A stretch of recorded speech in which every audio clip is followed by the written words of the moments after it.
మీరిద్దరూ కలిసి చేసినటువంటి అంటే పేర్‌గా చేసిన ఫస్ట్ సినిమానేనా చిరంజీవి గారిది? ఫస్ట్ అని చెప్పాలి గానీ, నిజానికి ఫస్ట్ కాదు. హ్మ్.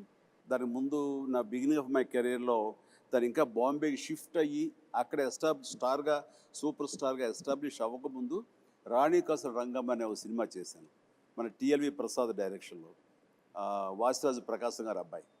అండ్ ఆ సినిమా తర్వాత మళ్ళీ మన గురువుగారి డైరెక్షన్‌లోనే 'మోసగాడు' అనే సినిమాలో శోభన్ బాబు హీరోగా, అందులో ఆ అమ్మాయి డ్యూయల్ క్యారెక్టర్. ఒకటి కొంచెం వ్యాంపిష్‌గా ఉంటుంది. ఒక అమ్మాయి చాలా బుద్ధిమంతురాలు. ఆ హ్మ్. వ్యాంపిష్‌గా ఉన్న అమ్మాయి పక్కన చేశాను. అది ఇద్దరు కలిపి ఒక సాంగ్ కూడా పెట్టారు ఆయన మాకు. బట్ అక్కడ చిన్న శాంపుల్‌గా వదిలారు. దాన్ని పెద్ద ఎత్తున ఈ సినిమాలో కుదిరింది. చెప్పాలంటే ఈ సినిమా చేస్తున్నంత సేపు నాకు పాత సినిమాలన్నీ మైండ్ నుంచి పోయింది.